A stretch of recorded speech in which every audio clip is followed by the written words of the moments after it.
ఈ కూటమి ప్రభుత్వం వచ్చిన తర్వాత ఎంతమంది ప్రాణాలు పోతున్నాయో ఒకసారి గమనించండి. మీ నిర్లక్ష్యం వల్ల, కేవలం మీ చేతగానితనం వల్ల తిరుమలలో చూసుకుంటే 6 మంది ప్రాణాలు, సింహాచలంలో చూస్తే 7 మంది ప్రాణాలు, ఇవాళ శ్రీకాకుళంలో చూస్తే ఏకంగా 10 మంది అంటున్నారు. ఇంకా లెక్క కరెక్ట్గా తేలలేదు.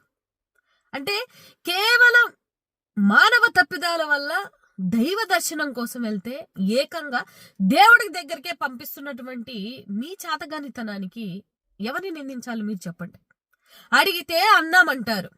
కళ్ళ ఎదురుగా ఇంతమంది ప్రాణాలు, ఒక్క పోలీసు కూడా లేరు, ఒక్క పోలీసు కూడా రాలేదు అని లబోదిబ్బమని ఆ మృతదేహాల వద్ద వాళ్ళ తల్లిదండ్రులు, వాళ్ళ పేరెంట్స్, వాళ్ళ కుటుంబ సభ్యులు ఏడుస్తూ పాపం అచ్చెన్నాయుడు గారిని నిలబెట్టి అడిగి కడుగుతున్నా కూడా అబ్బే మనకి చీమ కొట్టినట్టు కూడా ఉండదు. ఎందుకంటే చనిపోయింది మన వాళ్ళు కాదు కదా. ఎంత నిర్లక్ష్యం! మీరు ప్రాణాలంటే మీకు నిర్లక్ష్యం. మీరు వచ్చిన తర్వాత మీకు కావాలి ఎంతమంది చనిపోతున్నారు, ఎంతమంది బలి కోరుకుంటున్నారు అనేది మీరు ఆలోచించాలి. ఒకసారి తిరుపతిలో జరిగినప్పుడైనా కూడా సింహాచలంలో జాగ్రత్తగా ఉండాలి కదా. పోనీ సింహాచలం విషయమైనా కూడా ఎక్కడ అంటే రాష్ట్రంలో ఏం జరుగుతుందో ఏంటో కూడా మీ ఇంటెన్షన్ లో లేదా? ఇంటెలిజెన్స్ రిపోర్ట్ ఇవ్వదా? అంటే మీ ఇంటెలిజెన్స్ పనిచేయట్లేదా? ఏం చేస్తున్నావు హోంమంత్రి అనిత గారు? అసలు నువ్వు హోంమంత్రిగా ఉండి జనాలకి 1% కూడా న్యాయం లేదు. ఎంతమంది ఆడవాళ్ళ మానాల ప్రాణాలు తీసేస్తున్నావు, నువ్వు నిర్లక్ష్యంగానే ఉంటావు. ఇన్ని ప్రాణాలు సామాన్య ప్రాణాలు అంటే ఎంత చులకన మీకు. అసలు పట్టించుకునే నాదుడు లేడా ఈ రాష్ట్రంలో? అడిగితే మీకు బాధ, కానీ ప్రాణాలు పోతున్న వాళ్ళ పరిస్థితి ఏంది?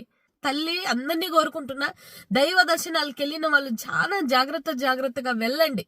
ఎందుకంటే ఈ రాష్ట్ర ప్రభుత్వం ఏమీ చేయదు, ఎవరి ప్రాణాలు కాపాడదు.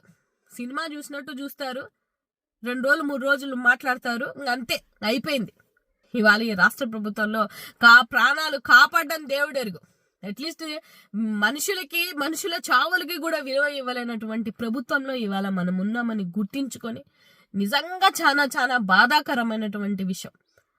అసలు ఇలా ఎవ్వరికి జరగకూడదు. నిజంగా చనిపోయిన కుటుంబాలకి మాత్రం సానుభూతి తెలియజేస్తున్నాను. కొంతమంది అక్కడ ఉన్న వాళ్ళు, లోకల్ గా ఉన్నటువంటి నాయకులు కూడా చాలా మంది రియాక్ట్ అయ్యారు. నిజంగా పార్టీలకు అతీతంగా రియాక్ట్ అయ్యి అక్కడ ఉన్నటువంటి వాళ్ళందరికీ హెల్ప్ చేయాలని ఈ సందర్భంగా నేను కోరుకుంటున్నాను.